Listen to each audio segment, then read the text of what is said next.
Monggo dan Ya, langsung saja kan. Langsung menyimak saya senang. Saya juga akan bertanya tentang apa yang sudah disampaikan. Paman iki permen.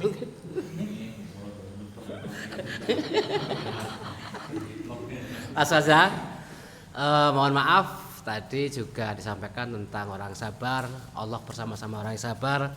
Terus kemenangan yang hakiki termasuk kita harus sabar. Tapi kalau kita sementara belum sabar itu kan ada sebab dan musabab. Kan seperti itu. Contoh juga tadi sudah disampaikan. Nah, saya pertanyakan, manakala kita ada sesuatu yang menciptakan kita tidak sabar, saya ingin bertanya, bagaimana kisi-kisi? Walaupun sekarang mungkin sudah sholat, mungkin kita bersyukur, tapi kadang-kala kita gila bae emosi bae. Ini kan tidak dipungkiri manusiawi. Nah, kisi-kisi yang paling mudah itu apa Tad? Kira-kira Tad? Mau kan nyoteng lakoni Tad? Sekian, terima kasih Tad.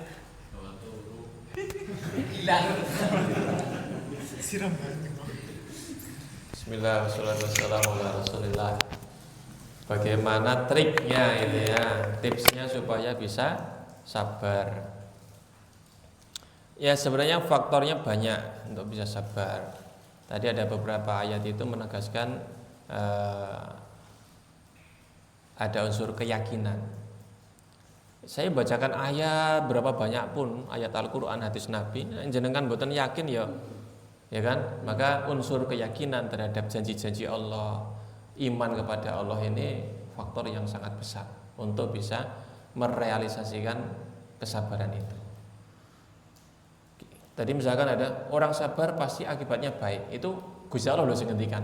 Niku dawuh Gusti Allah, mboten omongane Heri Sunario, omongane Ustadz siapa, tapi ini betul-betul komitmennya Allah bahwa orang yang bersabar itu akan diberikan akibat hasil yang baik gitu ya, dari kesabarannya itu. Sehingga kalau kita yakin dengan itu, maka kita nggak akan merasa sayang untuk sabar gitu loh. Kita tuh kan seringkali meninggalkan kesabaran karena merasa bahwa saya berhak untuk nggak sabar. Sehingga tadi ada upaya-upaya untuk menormalisasi ketidaksabaran dengan mengatakan manusiawi kan, gitu kan? Atau pasti ada sebabnya untuk tidak sabar. Nah, kita mencari alasan, kita mencari sebab, kita mencari pembelaan untuk tidak sabar. Selama kita masih berusaha untuk mencari pembelaan untuk tidak sabar, berarti kita belum ingin belajar untuk sabar, Pak. Ngono dan jadi ya langsung diulti langsung ya. Jadi nek isih ya manusiawi lah. Nah, ini kita mencari legitimasi untuk tidak sabar.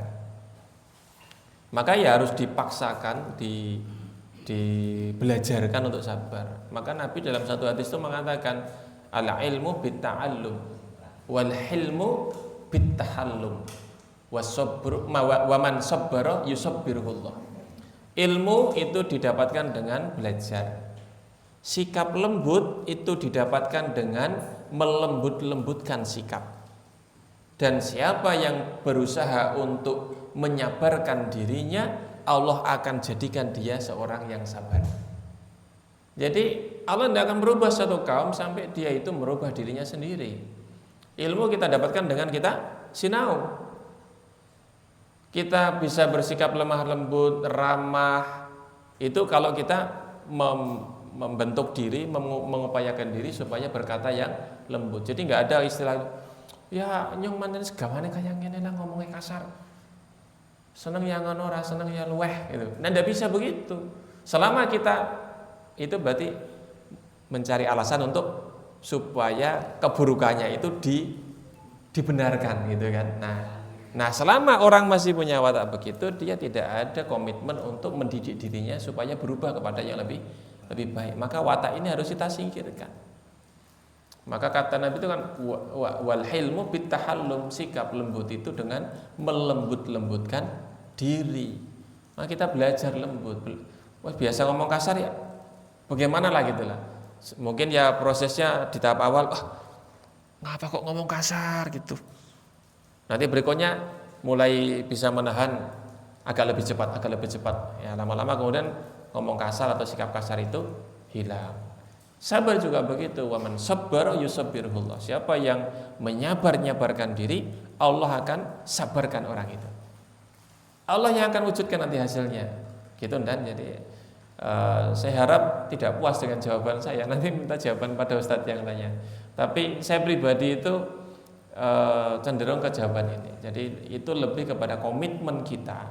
Bagaimana kita mengupayakan diri menjadi seorang pribadi yang penyabar dan jangan mencari alasan untuk membenarkan sikap tidak sabar. Ya, dia salah kok, maka yuk dipukul, tetap salah. Memukul orang salah tetap salah. Jadi kalau guru menampar murid, dia tetap salah. Walaupun muridnya salah gitu ya, muridnya salah, tetap memukulnya salah, tetap salah. Walaupun ada alasannya gitu ya, tetapi tetap ada salahnya. Nah, itu hal yang memang dikatakan manusiawi, tapi manusiawi itu tidak selalu benar gitu kan.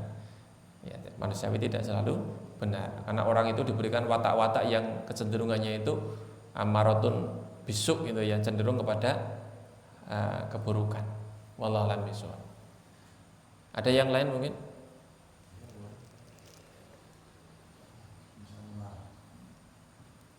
Tidak ada ya.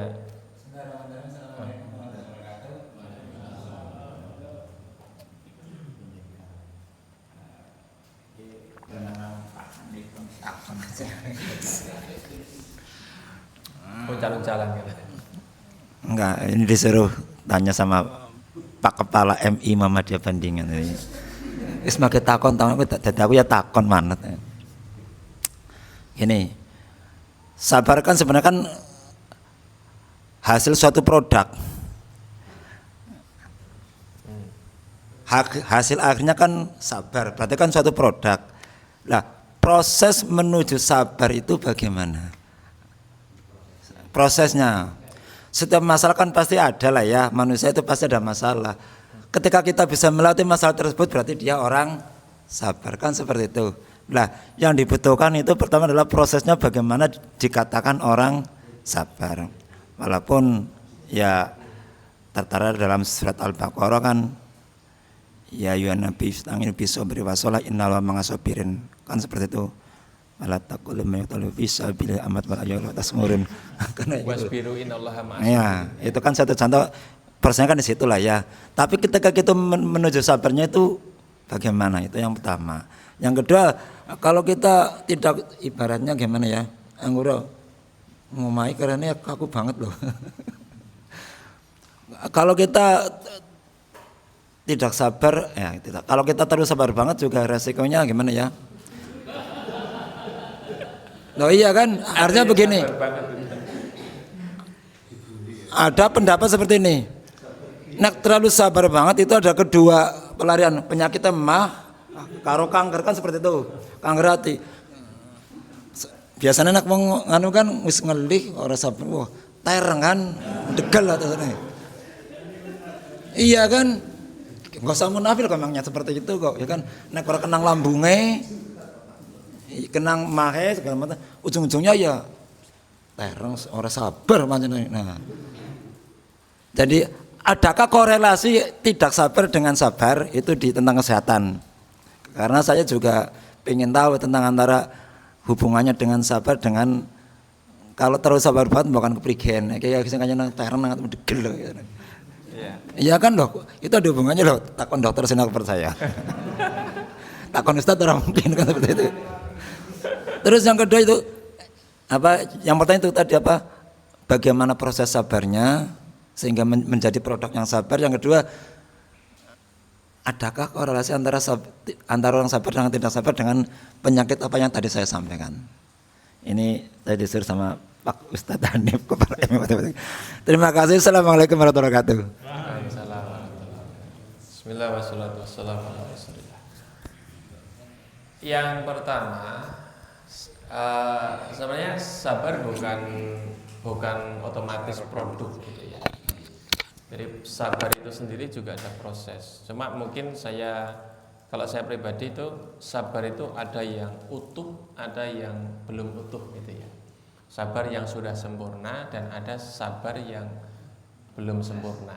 Jadi tadi saya di awal tuh sempat menyampaikan kita itu kadang-kadang bisa sabar di satu sisi tapi tidak bisa sabar di sisi yang lainnya. Nah ini kita masih berproses gitu ya, belum sempurna. Nah untuk menyempurnakan kesabaran itu otomatis kita harus menghadapi setiap masalah dengan sabar. Kita mungkin kuat nahan lapar, tapi kita nggak kuat untuk apa misalkan itu ya, nggak punya, nggak ngerokok. Bisa. Nah, aku ramangan rapopo ning nak raudut tobat. Itu ada orang. Hati ya.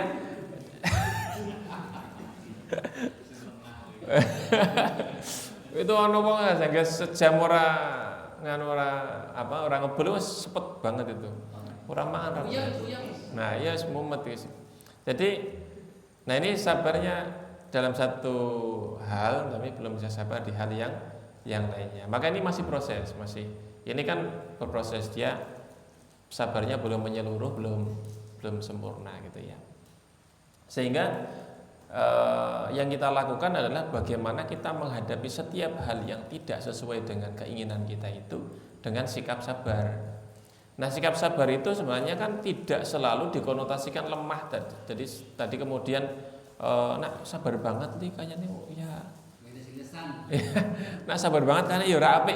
Jadi tidak ada sebenarnya istilah sabar banget ya nanti akibatnya buruk itu tidak ada istilah seperti orang misalkan orang kok terlalu beragama nanti bahaya. Enggak bisa.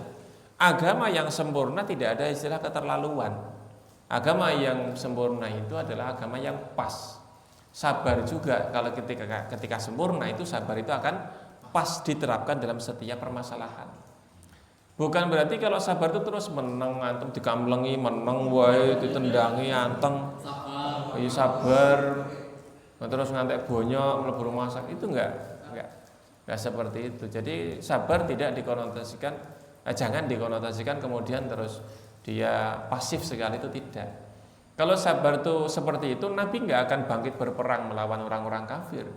Ya udahlah diperangi sabar, dipukul sabar, ditebas lehernya sabar, enggak bisa.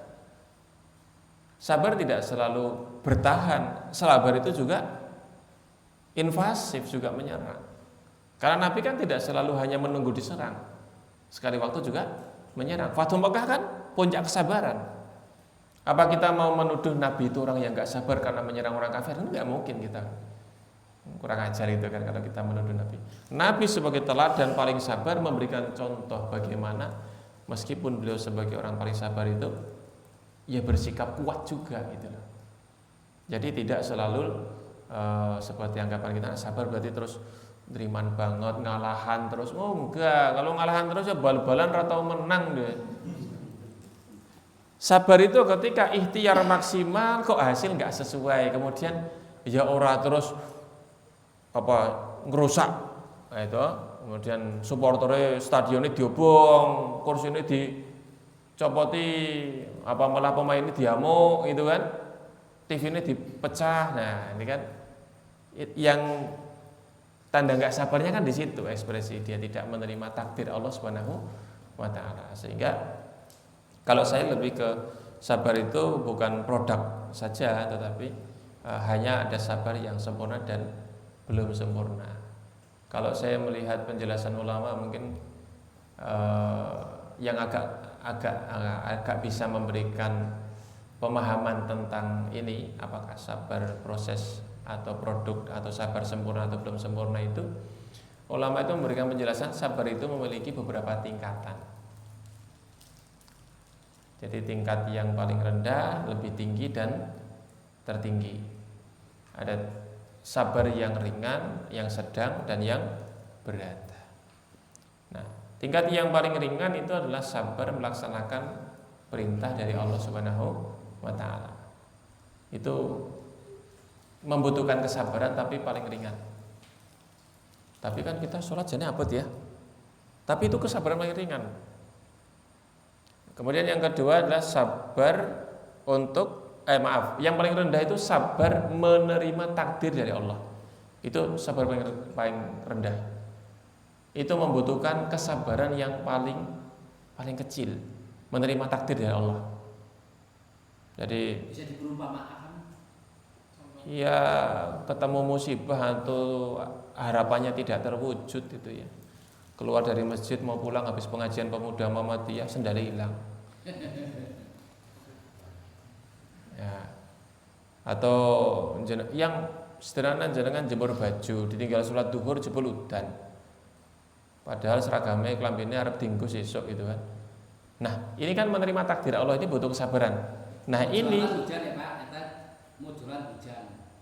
ya, arep dagang udan. Nah, menerima takdir Allah ini menurut para ulama membutuhkan kesabaran yang paling ringan. Kenapa?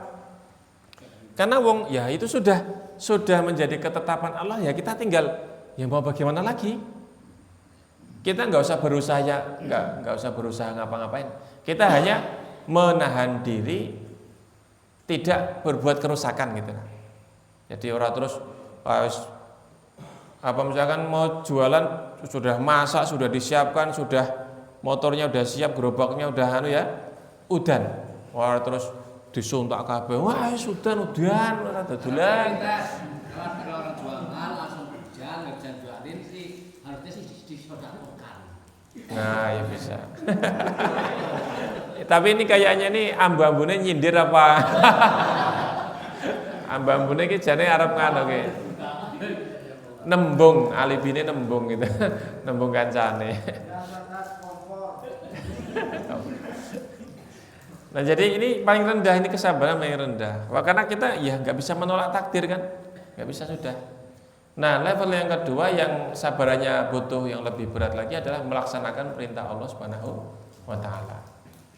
Itu butuh kesabaran. Tetapi karena perintah-perintah Allah itu biasanya hal-hal yang baik yang sesuai dengan nurani kita, kebaikan-kebaikan, untuk jujur, untuk berbuat baik, berbagi, menolong, itu kan, sholat, sedekah itu kan kebaikan-kebaikan. Biasanya kita senang melakukan walaupun tentu ada yang berat juga, butuh kesabaran. Kemudian yang ketiga yang paling berat itu butuh kesabaran lebih ekstra itu adalah ketika kita menjauhi atau meninggalkan larangan Allah. Itu butuh kesabaran yang lebih ekstra. Tak contohnya nah. Itu putusan Muhammadiyah itu rokok haram dan abot. Kue abot tuh. Jenengan dinai komando untuk apel gitu ya, komando ngepam siap. Putusan fatwa rokok haram. Kok sih?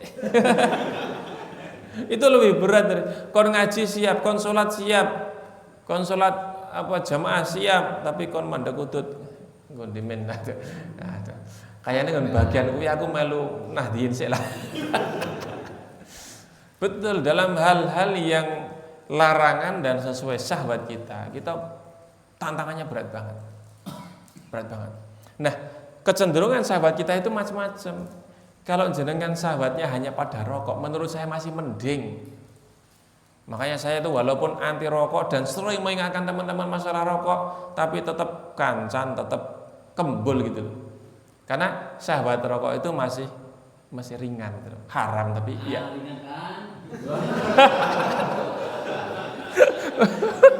Maksudnya ya dibandingkan kok sirik gitu ya. Salah kosakata ini aku. Salah kosakata ini. Tapi tetap haram gitu ya. Dibandingkan kok syirik, dibandingkan mencuri, dibandingkan zina, khamr gitu ya. Artinya kecenderungan ke rokok itu masih dibandingkan yang ono sing kecenderungan dia enggak, orang kan syahwatnya macam-macam ya. Ada yang syahwatnya ke harta, ada yang syahwatnya ke tahta, ada yang syahwatnya kuat itu ke wanita itu kan.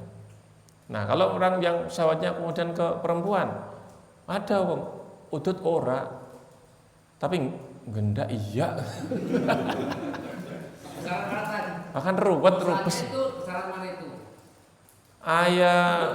Ngano kalau intensitasnya banyak ya lebih besar yang kecil.